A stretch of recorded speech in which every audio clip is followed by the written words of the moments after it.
The drivetrain on your e-bike takes a hell of a hammering, especially with all that torque from the motor, your legs torque, you're going to be riding more miles, that chain's going to be going around that cassette under a lot of more pressure than a regular trail bike. So today we're going to be looking at replacing the chain and the cassette on your e-bike. So signs of wear on your drivetrain on your e-bike are going to be things like your gears skipping under load, especially on the smaller cassettes because you haven't got as much chain coverage around them. The teeth getting sharper on the gears you use most, and your chain, actually feeling that chain, you feel how rough and edge the shifting plates get on those, means that chain actually needs replacing. Another way of checking the chain is actually to get a chain checker. These are available in most bike shops, also online. It's just a tool that drops in to each chain plate and measures the growth and stretch on that chain. So if you do find your chain or your cassette is worn, you actually need to replace both those items together. You cannot fit a new chain on an old cassette as they both wear together. So if you are finding that you do need to replace that chain, you also might want to be looking at that front sprocket too, depending on the mileage and the wear on your front chainring. Particularly if you're running the Bosch system, it's quite a small chainring. It obviously rotates a lot more than a standard larger chainring like on this Yamaha motor. So before we do anything, the first thing we do is remove that battery from our bike. When we're working in the motor drivetrain, we don't want that motor switching on or a motor fault occurring, winding our fingers in. Things can get pretty messy. Another thing it does is lighten that bike up when you've got to lift it into the work stand. So cassettes, they come in lots of different options, lots of different materials, lots of different sizes. There's even e-bike specific ones out on the market too. They generally range from about 50 tooth on the biggest cog, which is obviously the outer one, to around sort of 9 to 10 on the smallest cog. Obviously the bigger you go, the easier it's going to be climbing the hills, and the smaller that you go on the smallest cog, the higher your top speed's going to be. So it's worth noting that ratio as well. Generally try and match it to what you're replacing on the e-bike at the time. If you are finding you are struggling to get the hills, maybe worth sticking a couple of extra teeth on, or if you're spinning out on the fire roads, maybe worth thinking about trying to drop that smallest cog down so you get a higher top speed. So when replacing the cassette on your e-bike, just be aware that it's a high wear item. If you do scrimp and cut corners on your cassette, it's something you're going to be changing regularly. So to remove the cassette, you're going to need a few tools. One being your cassette removal tool, 2, a chain whip, and 3, something to drive your cassette removal tool. Something with a bit of leverage makes that job a lot easier. Okay, so first thing we can do is insert the cassette removal tool into the spline face. There's no master key, it just goes in anywhere. Next thing we're going to do, stick the chain whip on just some of those lower cogs. Just make sure it's nicely locked on there, because there's nothing worse than trying to undo the cassette and that slip in and you skinning your knuckles on the cassette. So make sure the tool's in nice and tight. Then just oppose the chain whip, you'll feel it clicking around on the lock ring, pushing hard, and unscrew it. Once that's loose, you can just spin out the lock ring out the middle. It's really small, and then work on taking the cassette off. Okay, so remove the lock ring from the cassette. Next step is to take those cogs off the freeheld body. You might find on the cheaper cassettes that you're only able to remove the top 2 or 3 cogs from there, and the whole cassette will then lift off the freeheld body. On the more expensive cassettes, they come off one by one. So basically remove those bottom 2 cogs, get your thumb in the middle, shift it up, give it a good pull from the back of the cassette, and slide that cassette off the freeheld body. Just be aware when you've removed that cassette from the freeheld body, just check there isn't a little spacer on the back stuck in the dirt and the grime. You can see it on my freeheld body, it's actually still there. This is because this is a 10-speed cassette on this freeheld body, which is designed for 11-speed as well. If you do lose that or don't forget to fit that, you will have a wobbling cassette every time and it won't tighten up. It'll just constantly be loose and rattling away when you're riding your bike. Sometimes you might find when you undo that lock ring and take the first 2 cogs off, the rest of that cassette can actually be stuck on the freeheld body. What this means is that basically the cassette is a lot harder steel than the soft alloy freeheld body carrier, and it eats into the spline system on here, so the actual freeheld body becomes locked. You need to find a way of either rotating that back on the freeheld body or just tapping it off lightly on the old cassette, and it will come off. You just got to be patient and you can see it moving. Just be gentle with it because you can damage that freeheld body. So once that cassette is out of the way, it's always worth just giving this back of the freeheld body a quick clean. It's an area you don't actually get to very often on your bike, so once that's out of the way, it's just worth, giving it a quick wipe over, inspect it, and then just wipe those splines so you know when you fit that new cassette there's going to be no dirt, grit and things in the way. Okay, so we're going to fit our fresh new cassette onto the freehub body. The freehub body actually has a master spline.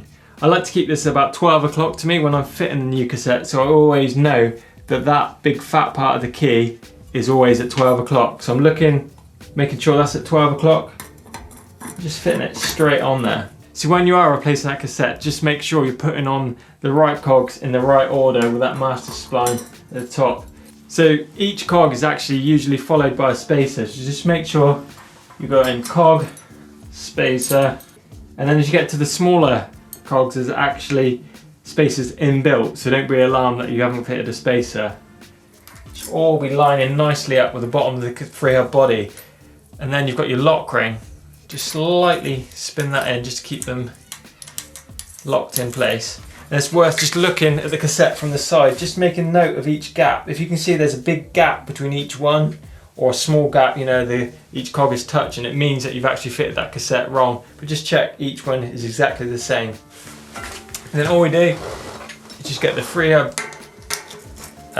wound up nice and tight. You don't need the chain whip to replace it because it's actually going the same way as what you drive on the bike. Just get that big torque bar on there. We're actually talking up to 40 Newton meters on this. So next we're going to be looking at removing the chain from your e-bike. If you've got a Shimano chain fitted to your bike, usually if you're looking around you'll see the brand of the chain on the chain links. If it's a Shimano chain you won't normally have a quick link on it, but most other brands do have a quick link. A quick link is this little one here. Basically it just snaps together, makes joining your chain a lot easier, especially when you're out on the trail. These do come undone with a bit of twisting and a bit of cursing and a lot of time, making your fingers really ache. However, if you have a set of these quick link chain splitter, it makes your life 10 times easier. So the chain's split. I'm just going to take that quick link away from the bike. These are usually one-time use only. However, I do tend to keep a couple in my riding pack. Also storing them on the bike, you can zip tie them or tape them to your gear cable because you know you're going to be in the middle of nowhere with a snap chain, so those do come in super useful, but you do get lost easily, so stick them somewhere nice and safe.